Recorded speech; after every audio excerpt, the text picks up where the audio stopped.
Shalom saudara-saudaraku yang kekasih dalam Tuhan Yesus Kristus. Kita kembali berjumpa untuk mempelajari firman Tuhan. Tapi marilah sebelum itu kita berdoa. Tuhan, terima kasih ya Tuhan untuk segala pemeliharaanmu. Apapun yang terjadi ya Tuhan, Engkau selalu baik. Baik ketika hidup kami tenang seperti sungai, maupun ketika badai, topan, ombak, gelora, masalah menerpa kapal kehidupan kami ya Tuhan. Engkau tetap dan telah mengajarkan kami untuk berkata, tenanglah jiwaku. Tuhan, kami akan belajar firman-Mu ya Tuhan, pakai lidah dan bibir hamba-Mu yang hina ini untuk mengutarakan isi hati-Mu ya Tuhan. Begitu juga Rabi, Roh Kudus, mereka yang mendengarkan firman ini, supaya mereka mengerti kebenaran firman ini, mendapatkan hikmat, rema, dan kemudian melakukannya dalam kehidupan mereka sehari-hari. Terima kasih ya Tuhan, kami siap untuk mendengarkan dan berbicaralah ya Tuhan.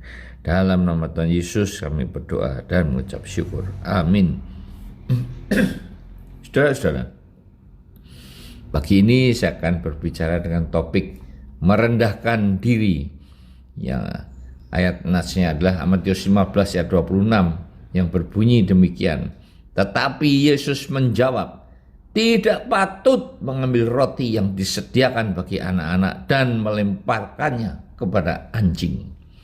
Kata-kata ini diucapkan Tuhan Yesus pada seorang perempuan Kanaan yang menemui dia dengan tujuan agar anak perempuannya disembuhkan dari kerasukan setan.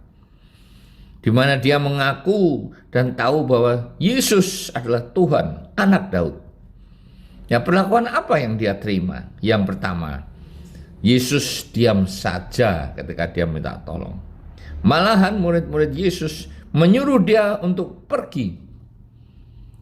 Dan Yesus juga menjawab selanjutnya bahwa dia hanya diutus untuk domba-domba yang hilang dari umat Israel.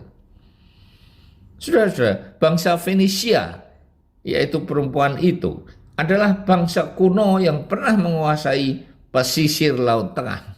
Mereka berasal dari wilayah Timur Tengah atau sekarang Lebanon dan Suriah. Jadi memang mereka bukan bangsa Israel, termasuk perempuan itu. Nah, kemudian perempuan itu ternyata malah mendekat dan menyembah Yesus dan berkata, Tuhan, tolonglah aku. Nah, bukannya dia putus asa, tetapi dia malah menyembah Yesus dan dia minta tolong kepada Yesus yang diakuinya sekali lagi sebagai Tuhan, dan dia adalah harapan satu-satunya untuk kesembuhan anak perempuannya. Orang yang menyembah berarti sudah melupakan harga dirinya dan menyembah untuk minta tolong Yesus karena dia tahu bahwa hanya Yesuslah yang dapat menolong anak perempuannya sembuh dari kerasukan setan. Karena setan juga mempunyai kuasa untuk membuat manusia menderita seperti yang tidak lakukan pada Ayub, atau juga merasuki manusia sampai jumlahnya legion yang diusir Yesus dan masuk ke dalam ribuan babi yang mati terjun ke laut. Setan dapat menguasai manusia ketika manusia membuat celah seperti keinginan kaya, maka mereka menipu, korupsi, dan sebagainya. Atau juga jatuh ke dalam pelukan wanita yang bukan istrinya. Karena celah yang dia buka dari mulai ingin membantu menyelesaikan masalahnya, lalu mengagumi wanita itu sampai akhirnya berselingkuh, bahkan menceraikan istrinya. Yang keempat, Yesus malah mengumpamakan wanita itu sebagai anjing yang tidak mungkin mengambil roti yang disediakan untuk anak-anak dan melemparkannya kepada anjing. Inilah suatu kata-kata penghinaan yang paling rendah karena perempuan itu diumpamakan sebagai anjing. Apakah Yesus demikian jahat dengan mengumpamakan dia sebagai anjing? Yesus tidak seperti itu. Maksudnya dengan mengibaratkan perempuan itu sebagai anjing adalah untuk menguji kesungguhan tekadnya untuk minta tolong kepada Yesus untuk menyembuhkan anak perempuannya. Saudara-saudara, kerasukan setan tidak dapat diobati oleh tenaga medis sepandai apapun, karena ini adalah kuasa kegelapan, bukan penyakit jasmani. Jadi hanya dapat diusir dan disembuhkan oleh kuasa Tuhan yang lebih besar dari kuasa iblis. Dan kembali dengan kerendahan hati yang lebih rendah hati, perempuan itu mengakui bahwa memang dia itu seperti anjing. Akan tetapi bukankah anjing itu makan dari remah-remah yang jatuh dari meja tuannya?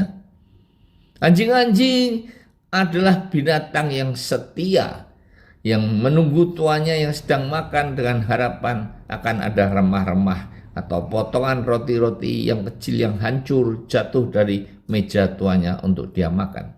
Dengan kata lain, perempuan ini sebagai anjing mengharapkan pertolongan dari Tuhan Yesus sebagai tuannya. Dan kemudian Tuhan Yesus berkata, "Hai ibu, besar imanmu, maka jadilah kepadamu seperti yang kau inginkan." Dan seketika itu anak perempuannya sembuh. Inilah respon terakhir Yesus yang melihat iman perempuan itu begitu besar, sekalipun sudah direndahkan berkali-kali. Mulai didiamkan Yesus, akan diusir murid-muridnya, pernyataan Yesus bahwa dia hanya diutus untuk bangsa Israel saja. Dia malah menyembah Yesus untuk tetap minta tolong.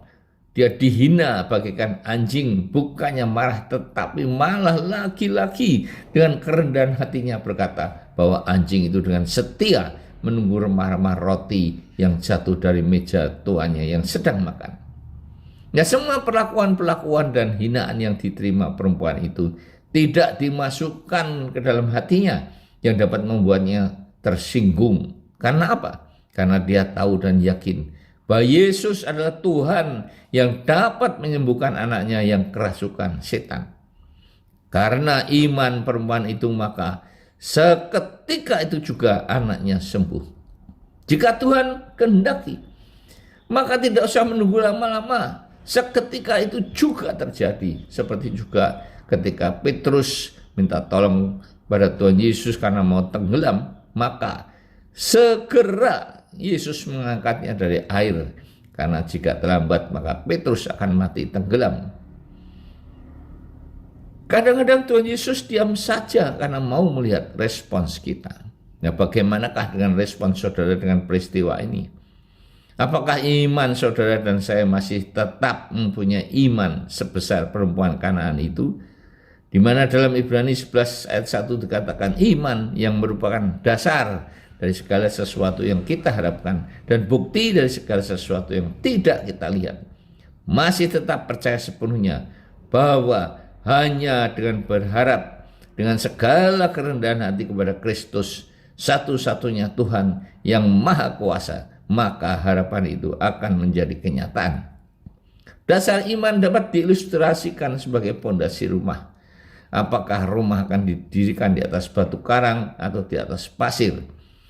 Tentunya diperlukan usaha yang keras dan jauh lebih susah mendirikan rumah di atas batu karang dibandingkan di atas pasir. Namun ketika badai dan ombak gelora masalah datang, maka pondasi iman batu karang akan membuat hidup ini tetap tegar, tetap damai sejahtera dan bersukacita. Betapapun besarnya masalah yang kita hadapi, karena tetap berpegang teguh kepada jangkar Allah yang akan menahan kapal kehidupan kita agar tidak karam atau terdampar bukan di tempat tujuan hidup ini. Dan seringkali Tuhan tidak langsung menjawab doa kita karena Ia mempunyai rencana yang indah bagi kita. Dia sedang merenda kehidupan kita yang tampak jelek dari bawah. Tetapi ketika proses merenda kehidupan itu sudah selesai, barulah saudara dan saya tahu bahwa betapa indahnya hasil rendaan kehidupan Tuhan yang dilihat dari atas.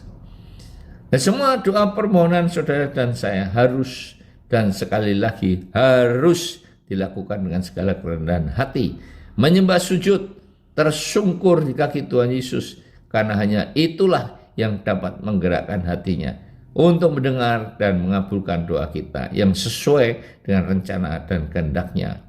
Seperti kata pemazmur dalam Mazmur 34 ayat 18, Tuhan itu dekat kepada orang-orang yang patah hati dan ia menyelamatkan orang-orang yang remuk jiwanya. Jika terhadap manusia saja kita harus minta tolong dengan kerendahan hati, apalagi kepada Yesus Kristus, Tuhan, Raja segala raja yang kita sembah. Amin. Marilah kita berdoa. Tuhan, terima kasih Tuhan atas firman-Mu yang mengajarkan kami untuk melakukan dengan segala kerendahan hati kepadamu ya Tuhan, ketika kami menjumpai Engkau Tuhan, baik dalam doa maupun dalam kehidupan kami sehari-hari, dan juga kerendahan hati kepada manusia yang sering kali merendahkan kami ya Tuhan. Terima kasih Tuhan, biarlah mulai saat ini kami bersujud merendahkan diri kami di hadapan-Mu ya Tuhan, bahwa kami manusia yang tidak layak, yang berdosa, tapi Kau buat tidak berdosa karena Kau ampuni dosa-dosa kami. Terima kasih ya Tuhan, dalam nama Tuhan Yesus kami berdoa dan mengucap syukur.